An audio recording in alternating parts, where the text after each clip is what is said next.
And I love that old cross, where the dearest and best for a world of lost sinners was slain. So I'll cherish the old rugged cross till my trophies at last I lay down.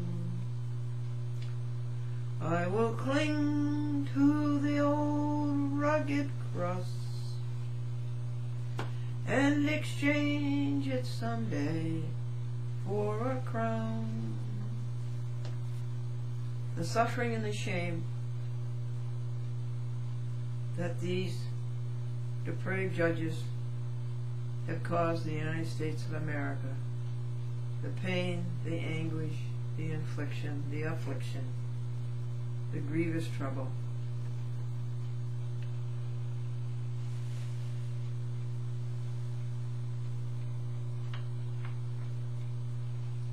and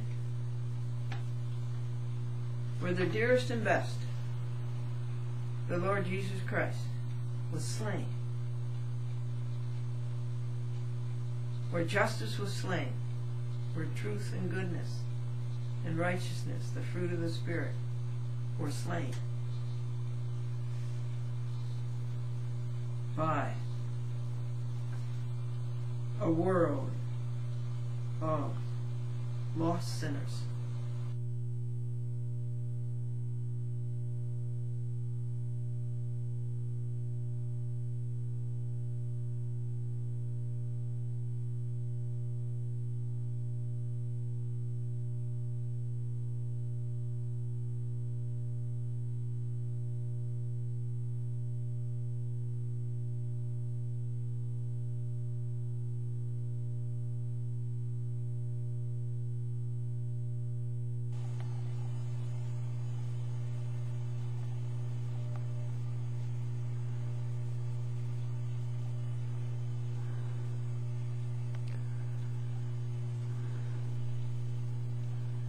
So I can't wear my red jacket today?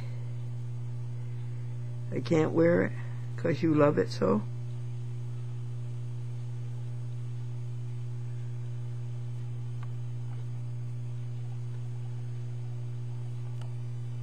This is the day before New Year's Eve, the next to the last day of the year 2007. And to you, 2007, I say thank you. And to you, viewers of A Chat with Glendor, I say thank you.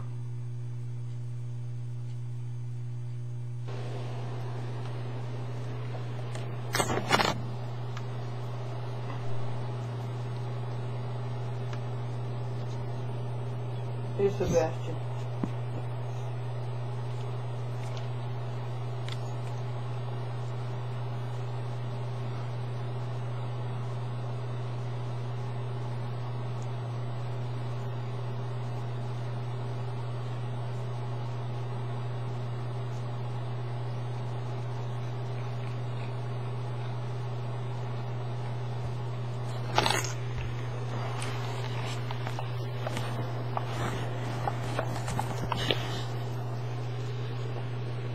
We have to share it.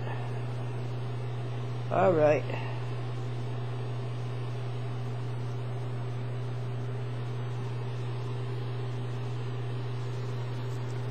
That's the end.com. Now we gotta find the piece that dropped on the... You can't find your piece, Sebastian. Okay, we'll have to go outdoors. We're drying this cover, and you know it works. This great big cover belongs to the 1993 Lincoln. So, alright, I'll go outdoors and get you more grass.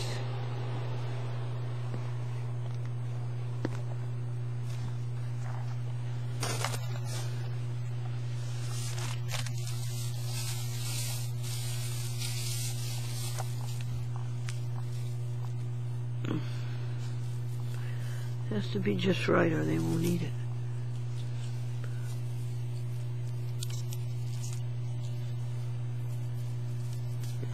There, one for Sebastian, one for .com, and the other one for Sebastian that dropped on the floor. Yeah. .com's right here at the door. You're so interested in it.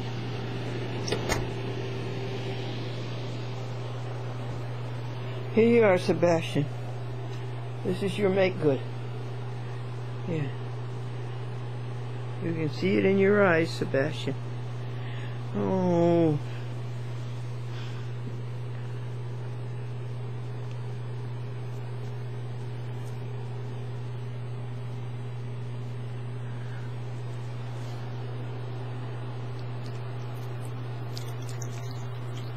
There. Now this is .com's last one.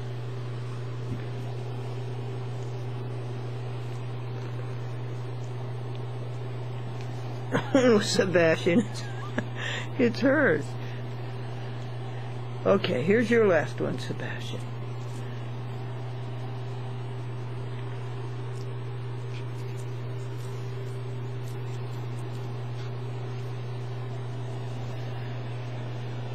December 30th, Sunday morning. Next to the last day, 2007.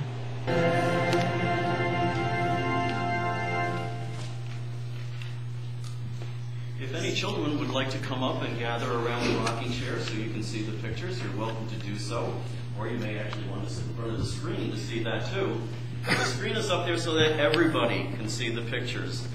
In this book, The Legend of the Poisettia.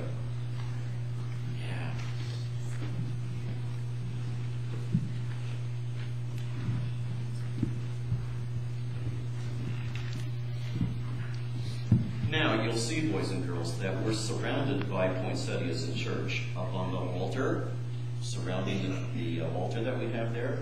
And then I've got two plants right here. I'd like to introduce you to Polly and Patty poinsettia. Okay? Now, the ones that are up on the altar there, those are all forced poinsettias so that they turn red just in time for Christmas. But these two are real plants that have been growing a long, long time. And just like regular poinsettia plants do, just before Christmas, started turning red. See that? The leaves actually turn red and become as glorious as those that we have around the chancel area. Yeah, okay. Now, in Mexico, the poinsettia is called Flor de la Noche Buena. Pardon my Spanish. Flower of the Holy Night. At Christmas time, the flower blooms and flourishes, the exquisite red stars lighting up the countryside. A Mexican legend tells how the poinsettia came to be through a little girl's unselfish gift to the Christ child. Tommy DiPaola has embraced the legend using his own special feeling for Christmas. And so he retells the story for us, and he has painted all of the pictures that we're going to see in the story.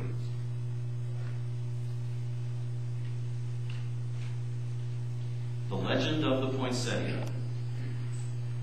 Lucida lived in a small village high up in the mountains of Mexico with her mama, her papa, and her younger brother and sister, Paco and Lupe. Papa worked in the fields with their burro, Pepito. Every evening, Lucida fed Pepito, gave him fresh water, and filled his stall with clean straw.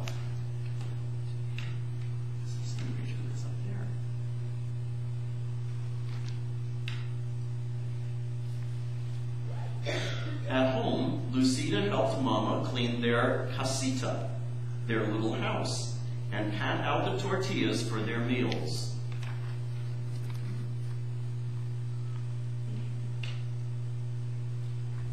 She took care of Paco and Lupe, and each evening they went to the shrine of the Virgin of Guadalupe near the front gate to see if fresh candles were needed. But every day was not work. On Sundays, the family went to San Gabriel. That's the name of their church.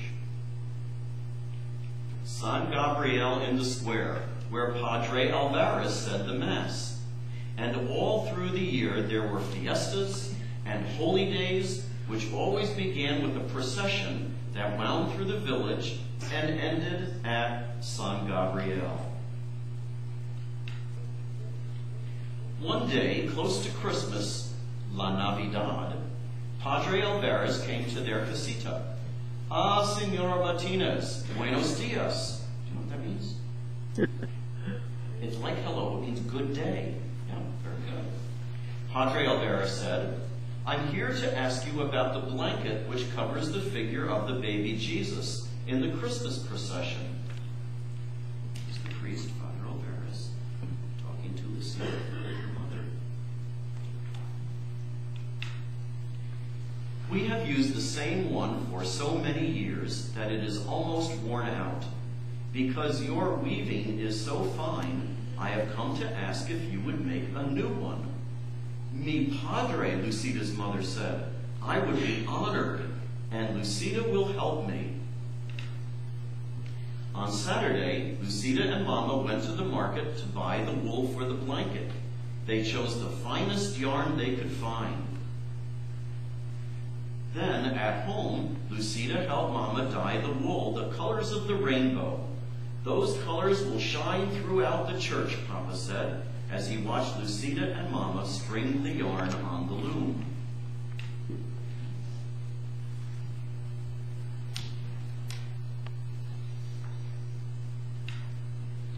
As Christmas drew closer, everyone in the village was busy. All the mamas were making gifts to place at the manger of the baby Jesus in the church. The papas worked together, putting up the manger scene in San Gabriel. Lucida and all the other children went to the church for singing practice for the Christmas Eve procession, when everyone would walk to San Gabriel singing and carrying candles. Once inside, Padre Alvarez would lay the figure of the baby Jesus in the manger, and the villagers would go up and place their gifts around it. Our gift will be the blanket for the baby Jesus, Lucida told her friends. I'm helping Mama weave it. There's all the people busy with their preparations for Christmas. The children at the choir rehearsal, all getting ready for the great big Christmas procession. One afternoon, a few days before Christmas Eve, Lucida and the children were singing in the church when Senora Gomez came hurrying in. Lucida, you must come home. Your mama is sick, and your papa has taken her down to the town to see the doctor. You must take care of your brother and sister until your papa returns tonight. Lucida was frightened. Mama had never been sick before. When she got home, Paco and Lupe were crying. They were frightened too. Lucida tried to comfort them. She made some food and sat down to wait for Papa.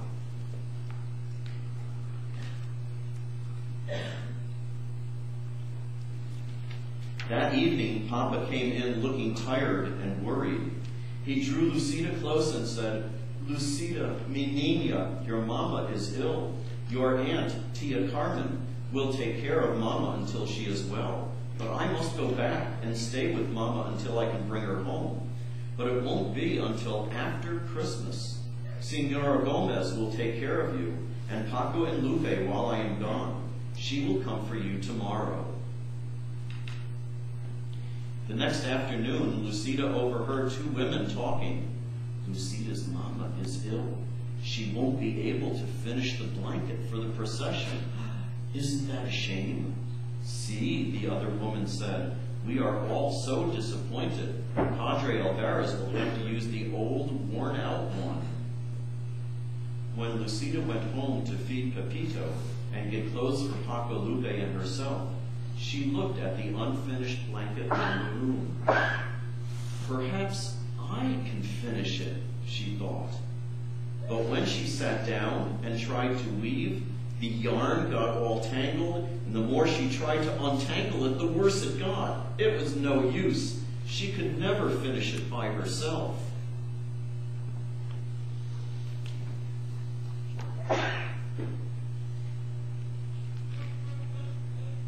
she took the unfinished blanket to Senora Gomez. "Oh, Lucida, it is so tangled. There isn't time for me to fix it," Senora Gomez told her. "Tomorrow is Christmas Eve." Lucida started to cry. It was her fault. The blanket was ruined. Her family wouldn't have a gift to place the manger of the baby Jesus.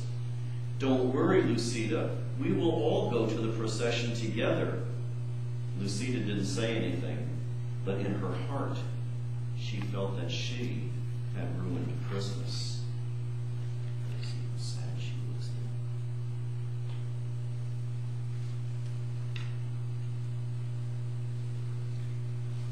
"Come, Paco, come, Lupe. It is time to go to the procession," Senora Gomez called on Christmas Eve. "But where is Lucida?" She was nowhere to be found. Lucida was hiding. From the shadows, Lucida watched everyone gather for the procession. The candles were lit, the singing began, and the villagers walked to San Gabriel, carrying gifts to place at the manger. Lucida walked along in the darkness and watched the procession go to the church, followed by Padre Alvarez, carrying the baby Jesus. Here's everybody. Here's the Padre, baby Jesus. You can't see up there, but here over on the side, there's Lucida hiding and watching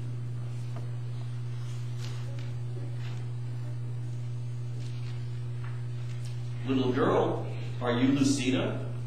An old woman stood in the shadows nearby.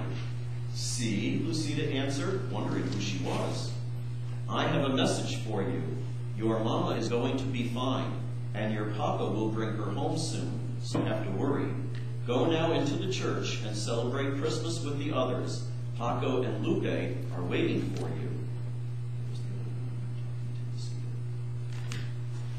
"I can't," Lucida told her. "I don't have a gift for the baby Jesus. Mama and I were weaving a beautiful blanket, but I couldn't finish it. I tried, but I only tangled it all up."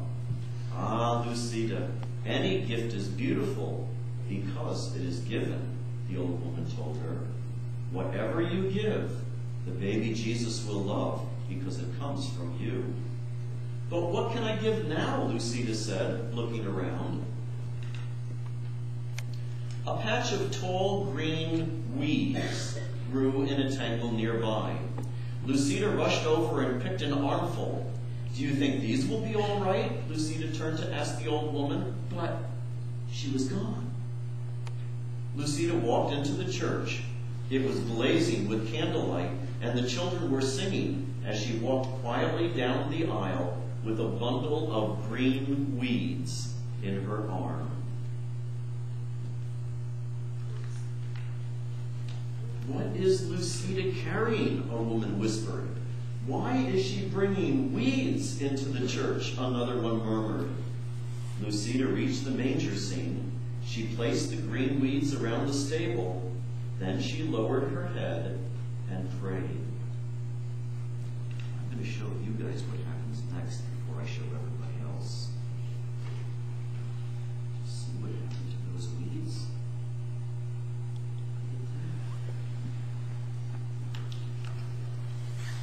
A hush fell over the church. Voices began to whisper, "Look! Look at the weeds!"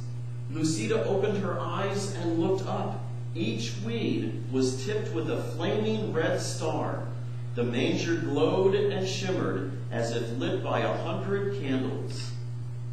When everyone went outside after the Mass, all the clumps of tall green weeds throughout the town were shining with red stars. Lucida's simple gift had indeed become beautiful. All the poinsettias in town. Yeah, look at that.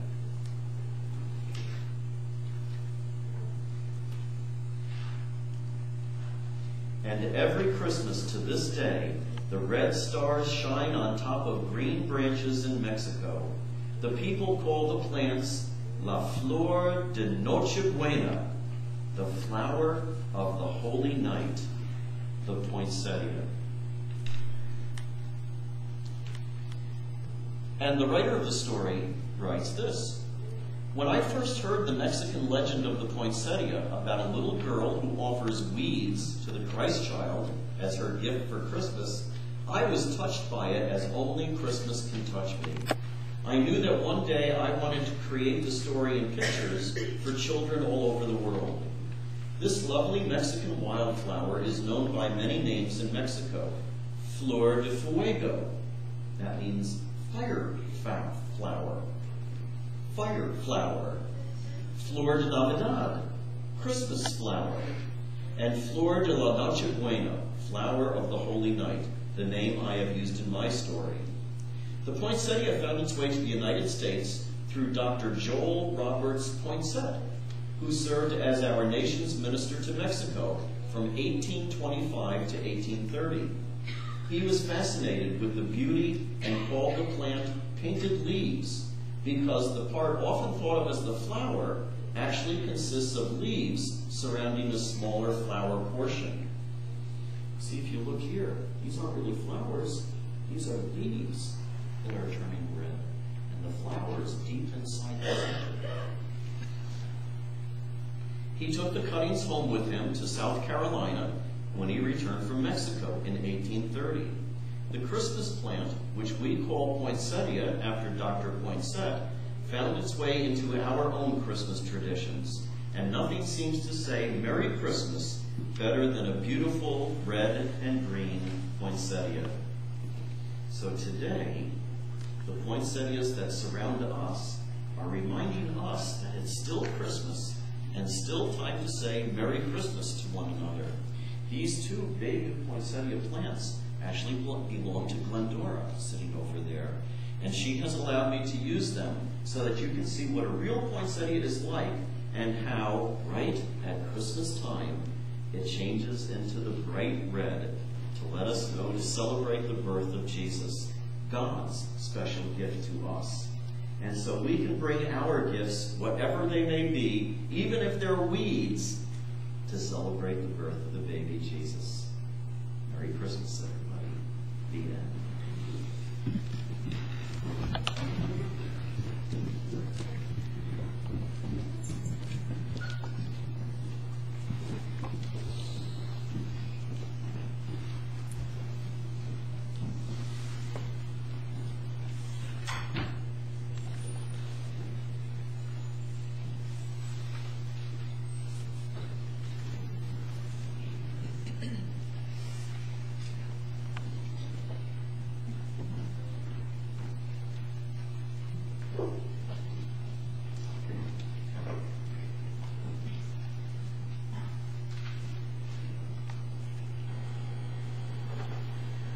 Look, Polly Poinsettia had little more than the red showing. Look, she's got a red star. She's got two of them.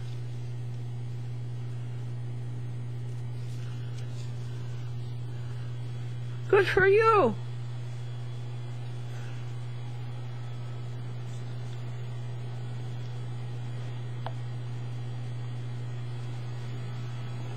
And Patty's got her leaves are turning red. Her stems are red.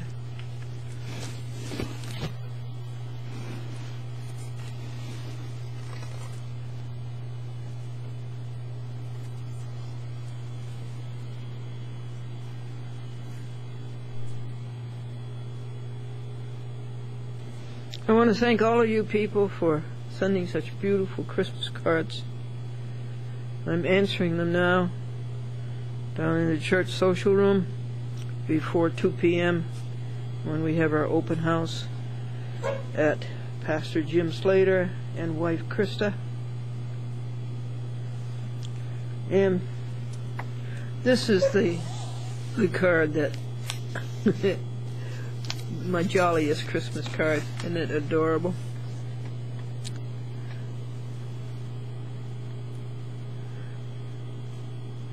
And it's from James Bernass, Kathy Bernass, and Kelly Bernass in Holtzville, Long Island. And love to you. So I just wrote this thank you note to them.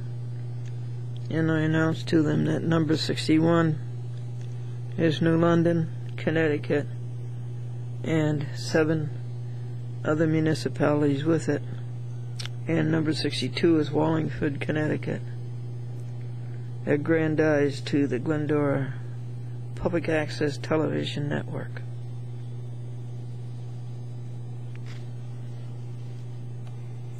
This is from Jimmy Talbot in Beverly Hills, a filmmaker who was inspired by being on the SS Glendora in 1956-62 and grew up to follow as a career. He was 10 years old at the time. Today he's 61 years old. I thank you, Bean Jimmy. And my show was a Satellite 6. He built a TV studio in his basement, and he called his show Satellite 9.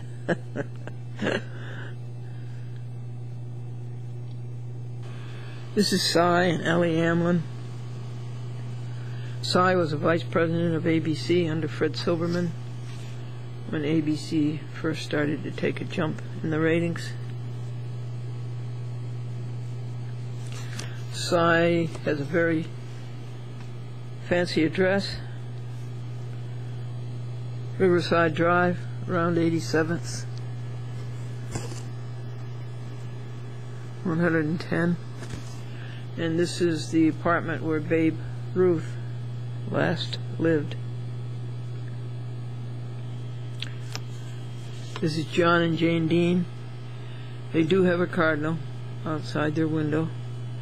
They are dearly beloved neighbors. They have a beautiful daughter and a beautiful dog, Daisy Dean, the husky, who is a friend of yours.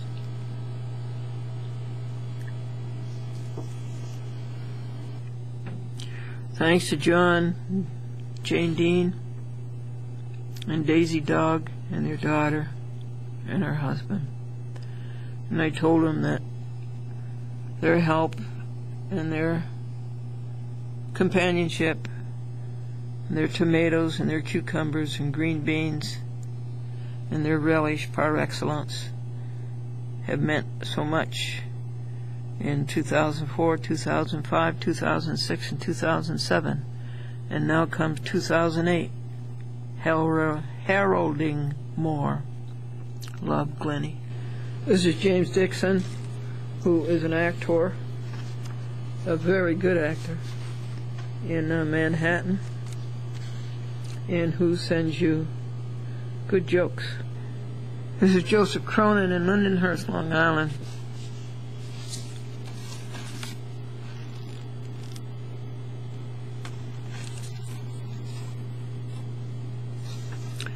I told him thanks for initiating the friendship in 2007, and I told him that St. Paul said a prayer for him, that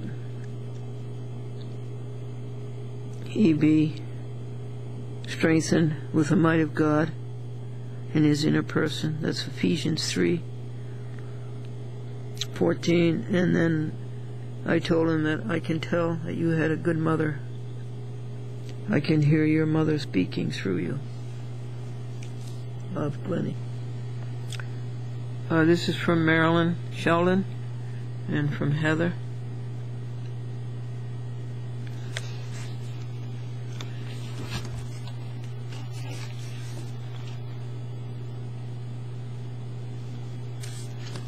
And I thank them for initiating our friendship in 2007. And I pray that they receive all that their hearts seek in 2008. And I pray that God dwell in their hearts. And I said, Glennie gives thanks for all you have done her and done others. Love. This is from Esther Varon an 80-year-old woman who had means. The court found out about it, and the court